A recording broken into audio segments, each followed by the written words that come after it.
coming to Outlaw Edge.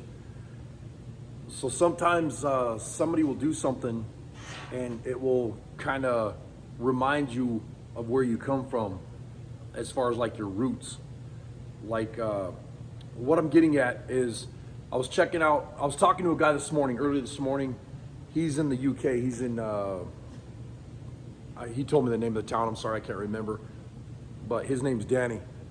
And he's got a really cool channel. And he was asking me, hey, what do you think of my channel and whatever. Well, I was going through his Instagram, liking some pictures and whatever. And he had this, this machinist vise. And he showed where it broke. And I was like, man, that's the same spot that mine broke. Same spot, you know, it must be a flaw or whatever in you know, the casting or whatever. And the machinist vise busted, it cracked on the end. Sorry about the lighting right there. It cracked on the end, and what happened is it kind of like, when I was looking at the picture, it kind of made me go, damn, you know, instead of throwing that thing in the trash or in the metal pile, is what I did with it. You know, I was gonna just put it in our metal pile and then use it for something else, cut it up, use maybe the threading or, you know, the brackets off of it or something. I always, you know, try to use as much as I can before it goes. We have a scrap metal pile, and then we have a like scrap metal pile, I guess you'd call it. The stuff that goes to the wrecking yard or to the, you know, scrap metal yard, you know, when they recycle it or whatever. But I always throw all my stuff in the metal pile, and God, I'm like rambling on this morning. I can't get my head to think right. But anyways, let me kind of start over. So I'm talking to this dude this morning, Danny. He's in the UK. I'm looking through his Instagram, and I found his machinist vise that he has, and it has 2 cracks in it, and mine's the same way. It's busted. Well, that brought me back to my roots, meaning, you know, it's like, instead of throwing stuff away, you know, try to recycle what you have. Instead of just everything's so commercialized nowadays that people just buy. And that's the thing is, you know, it's better if you can go and it feels better if you could take something that's junk and fix it up, like an old car or something like that. And, you know, taking that piece and fixing it and welding it, refabbing something, you know, using your own 2 hands. And then what happens is you have that satisfaction of, you know, being able to say, hey, I fixed that, or I restored that. And that's what I'm gonna do today. And I'll flip the camera around and I'll show you what I'm talking about. All right, so this is what I'm talking about. Right here, I don't know if you can see that in the camera. You can see there's a fine crack right there. And then there's the other one right there, right at the end of my fingernail. Hopefully you can pick that up on the camera. So he had a video or some pictures where he welded this cast iron on his machinist vise on Instagram. And I started thinking about it, and this was sitting in my shop right here I got a scrap metal pile right there where I throw all my metal and junk, or underneath the welding table. And I grabbed this out of the, you know, out of the scrap metal pile. You know, I've had this since I was like 12 years old. So this is broken here, and then the threads, you know, the Acme threads or whatever, they need to be kind of rechased or whatever. And then there's a crack there and a crack there. And I was like, I really like this vise. So because of Danny, I'm gonna go ahead and fix this thing. I'm gonna try to get it fixed. And now that I've rambled on for 45 minutes and you guys know what I'm doing. But anyways, go check him out. It's DG Retro Customs on YouTube. He's got a really cool channel. I can't believe the guy doesn't have that many subscribers. Go over to his channel, tell him Arco sent you, and sub his channel. Give the guy some love, you know? And he's got some really cool stuff on there. Not to get sidetracked, but I gotta show you this too. I fixed the handle on my hammer yesterday. This is one of my very favorite hammers that I like to have on my welding table. Cleaned it up, burned the handle, made it nice and smooth, sanded it down, and it's awesome. This is one of my other favorites. This is the other one that stays pretty much on my welding table all the time. This is my little mini ball peen. Both super handy hammers. But anyways, I just keep getting sidetracked today, but you know, you have days like that. But I'm gonna go ahead and set up the tripod. I'll get this thing tore apart, and I got to get this screw out of there. I might take the vise jaws off. I'll get this jaw pulled off, and it has those 2 Phillips screws right there. They need to get pulled off there. And yeah, I'll unscrew this and get it, you know, cleaned up and whatever. And then I don't know what I'm gonna do there. I might take this over and sandblast it. I'm gonna probably have to heat this up because it is cast iron. I'll heat it up before I weld it, but I'm gonna grind like a V notch in there, kind of a channel before I weld it. So we'll see what happens. Yeah, so anyways, I'm kind of having a hard time with my head today. So I want to probably just kind of like turn the camera on, and every once in a while I'll show you guys what I'm doing and go from there.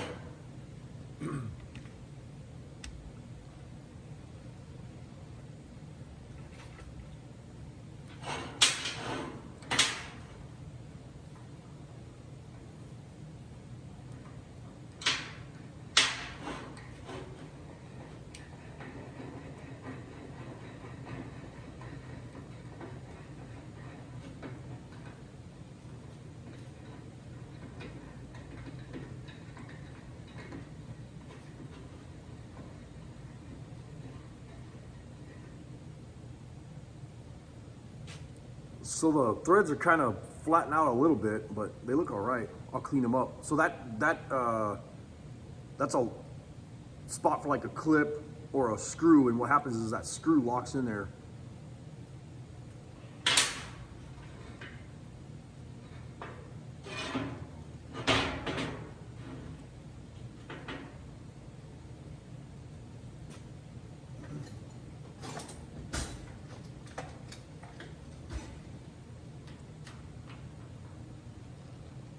These weren't even tight as it was, so.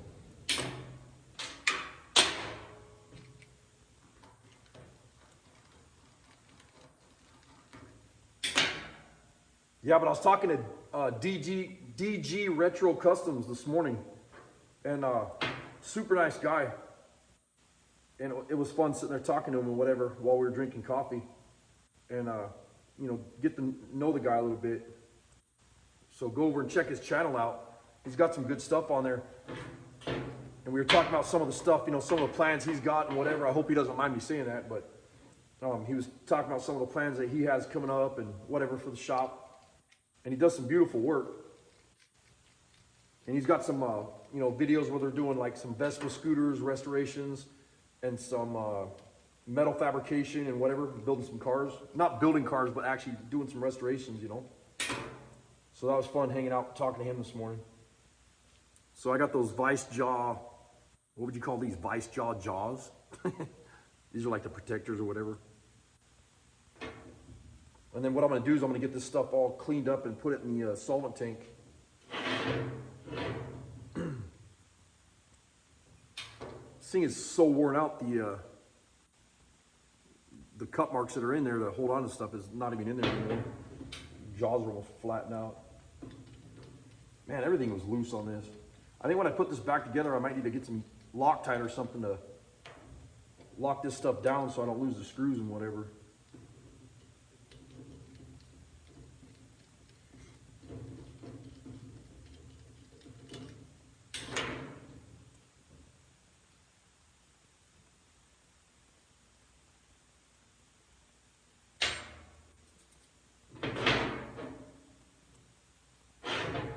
So first thing first, I think what I'll do is I'll get everything in the solvent tank. I don't know if I'll film that, but wipe my hands on my pants first.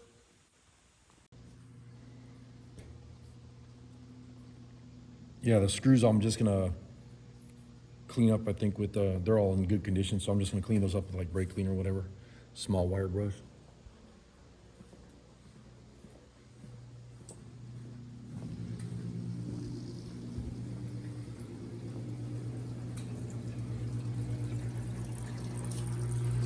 I got this over here going. I don't have a light over here, so it's kind of dark in this corner.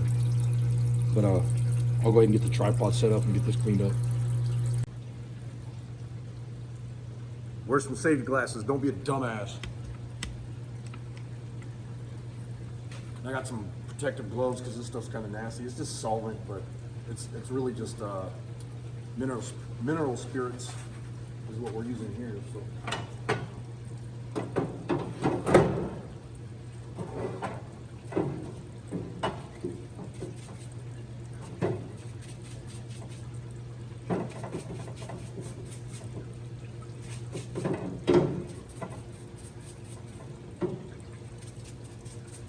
I just want to say thanks to Danny because he, you know, when I was looking at his Instagram, it kind of got me motivated to fix this vise instead of just tossing it in the garbage pile. Or in the UK, they say rubbish.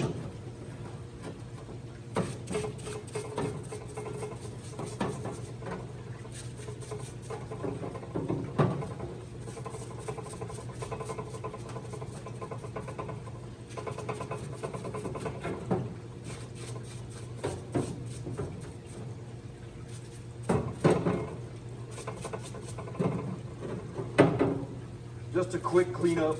I'm not gonna go all crazy on this stuff. I need to get some new parts brushes. This one's not looking so good.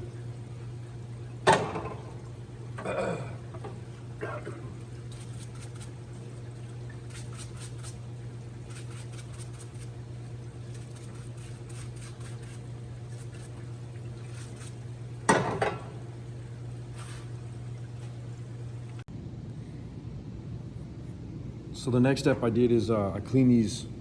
After I pulled them out of the solvent tank, I sprayed them down with a brake clean,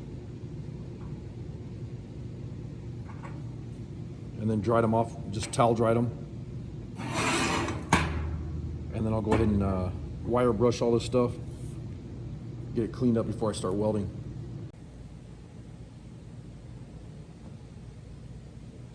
So I want to start with this piece, and then I realized there's a small set screw right here. That's the reason this piece isn't locking in there. I'm pretty sure that that's stripped out down inside there, or it's loose or not down in there far enough. And it runs in that slot. It runs right down into that slot and holds this from popping out, because what happens is, excuse me, this keeps popping out of there.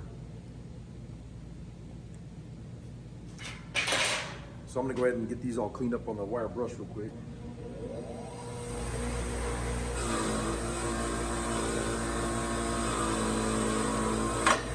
Whoop!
All right, well, it turned out good.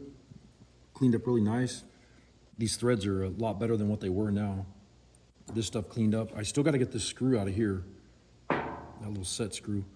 One of the things that I did notice is I thought this was gonna show that crack a little bit better, but yeah, see, you can't even see it on camera. But I'm gonna have to grind that out and get it welded, but at least it's all cleaned up now. So I think what I'm gonna do is I'll probably use this one. I wanna get something in there where this crack is, you know, yeah, see, there you go, you can see that crack right there. And what I wanna do is I wanna follow this and kind of dig down into it a little bit. This one you really can't see that good. Yeah, you can see a little bit, but whatever. I'll go ahead and use the die grinder and kind of dig down into this a little bit. I don't think I'm gonna do that on camera because it's just so damn loud. So I'll be back in a minute. So the next step is what I wanna do is I'll get this all ground out, or I'll finish grinding it out using that burring tool or the die grinder with the carbide bit on it. And it actually, I was surprised, it actually chews through this cast iron pretty good, which cast iron is usually really hard, but this stuff's, it's kind of soft. And then I want to like degas, I guess is the, I'm sure I'm saying it wrong, and sorry about that. Some jackass on here will be like, oh, you're doing it wrong or whatever. And I'm sure it'll be Wayne Reynolds. But I want to degas this or whatever. You know, pull the gases out of it with a little map torch, a little propane torch, and I'll heat this up really good and get it nice and hot before I weld it. And then when I weld it, I'm gonna just put a big globby nice weld, not nice, but a big globby ass weld, real wide weld right across it. And you know, hopefully it'll work.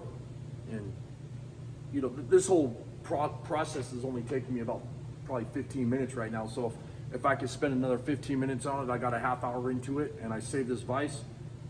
You know, the other one, I just bought because this one broke. I bought this one on eBay for like 18 bucks. So if I can set it up where I have two of them, that'll be even better. You know, because I'll use one where I'll leave it on the workbench or the welding bench, and you know, I'll have an extra machinist vise to mess around with, you know, to do small jobs on or whatever. But I'll go ahead and get this all finished grinding and whatever and go from there.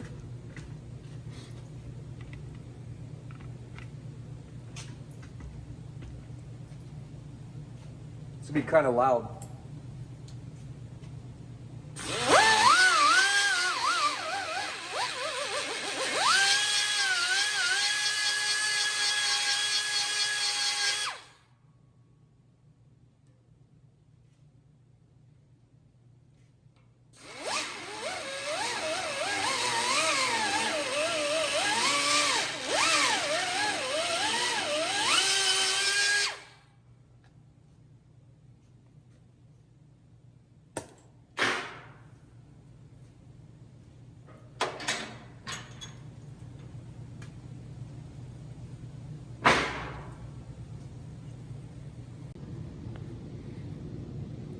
So that crack on this side went all the way down, and I didn't realize it until I was looking at it. It went all the way down to there, to this bottom here. So, you know, a little bit more would have just busted right off. But I'll go ahead and get this heated up and get it welded. All right, the next step I'm gonna do is I'm gonna take this map gas, get this lit up, and I'll get this heated up real good. And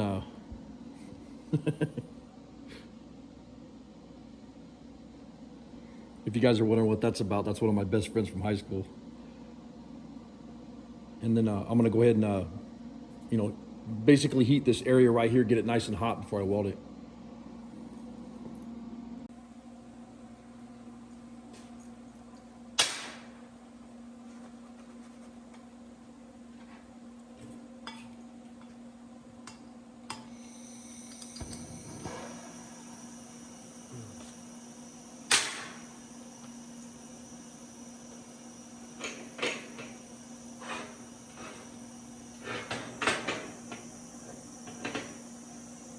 I'm standing this up because it's when you hold these torches down, they don't work too good. And I won't allow a blowtorch in my shop, so this is outgassing is what I'm doing here, just pulling all the impurities out of the cast iron. Let it warm up before I weld it.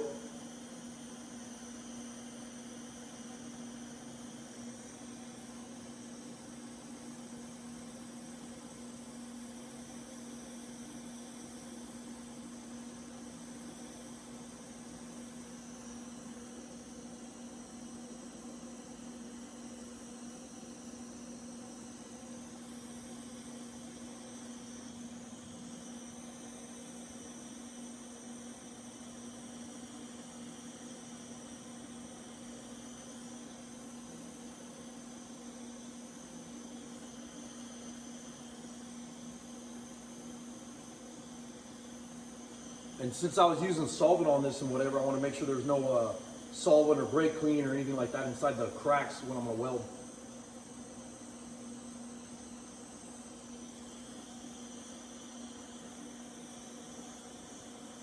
And honestly, like what I would usually do is use my arc welder, stick weld this, and use nyrod.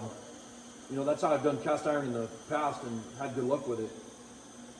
But we'll see what happens with this, see if it cracks again or whatever.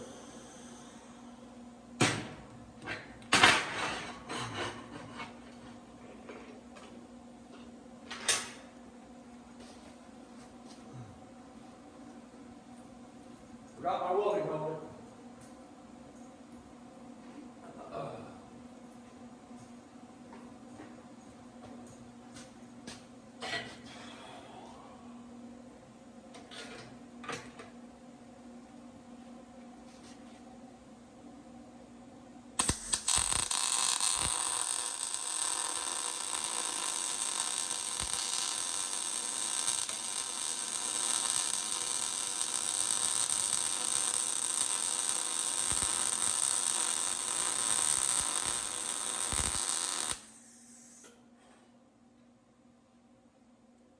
That weld's totally different too.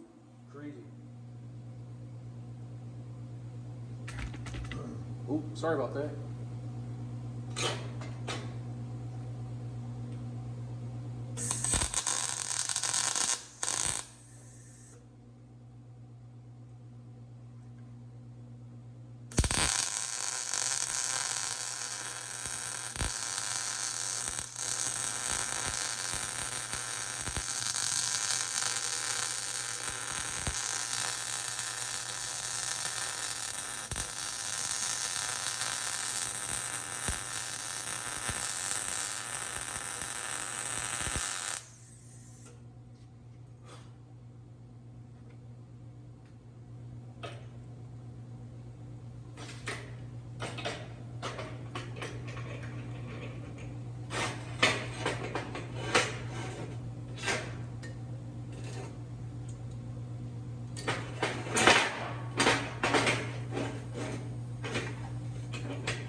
So what I did is I put a nice big fat weld right over the top of this. And I know it's an ugly weld, but you know, I wanted to make sure it got down inside there, but at the same time, go across that crack so I could fill that up. So hopefully that'll work. And I'll get that wire brushed up and cleaned up and try to get this thing put back together. So it's not too bad. Like right now, it's cooling off. I just welded it, but I mean, I'm not even into this whole project for like a half hour. And this set screw that was right here, the reason that piece kept, sorry about that, the set screw that's right here, the piece that kept slipping out of there, the only reason is because that set screw was loose. It just backed off. So I got that working, and it'll tighten up, and so it'll hold that piece in there. So that's fixed. And then, you know, I did the welding on there. The welding's ugly as piss, but you know, at least now I can put this thing back together and use it. And it, you know, it was free. It was something I've had since I was a kid, and it'll make a nice machinist anvil. I mean, machinist vise, you know, for like the drill press or just sitting on the workbench. So I'm gonna go ahead and put it back together.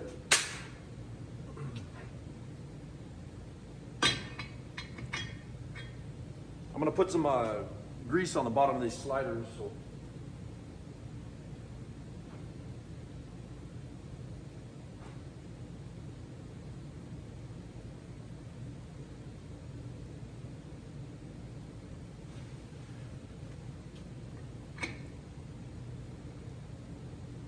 This thing's still hot as hell, so I gotta be careful. I'm impatient, so I'll probably burn my fingers. That thing's kind of bent.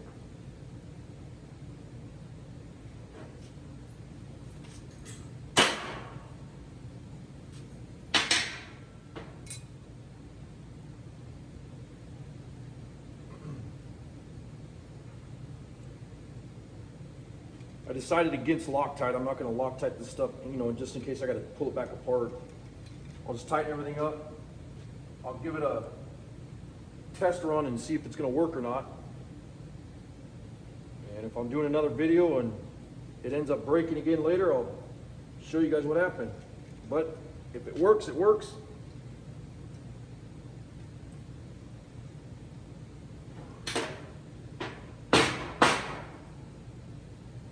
Well, that's kind of stupid.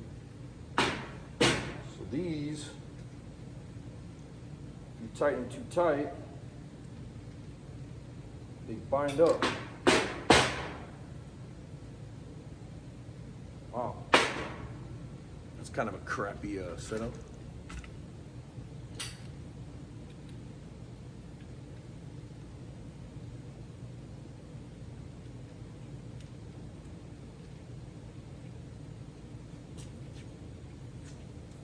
Oh, all right. Hold on a second.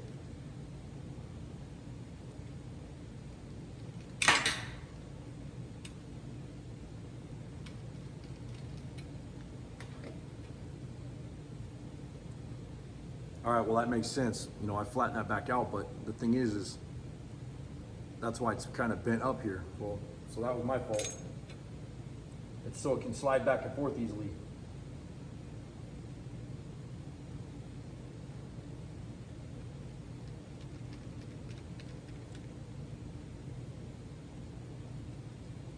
Well, I'll go ahead and get this thing put together and then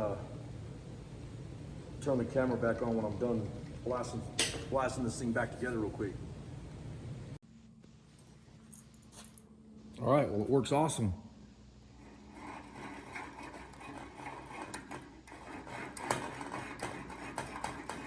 And that set screw worked. Cleaned up the threads. They work nice. You know, there's no more crack in it. I don't know how long it'll last, but like I said, if it breaks again, I'll do another video and show you guys what happened and, you know, if it was worth you know, wasting a half hour of my time today. But I don't think it was. If I have another extra vise in the shop now, you know, that I could put on my drill press.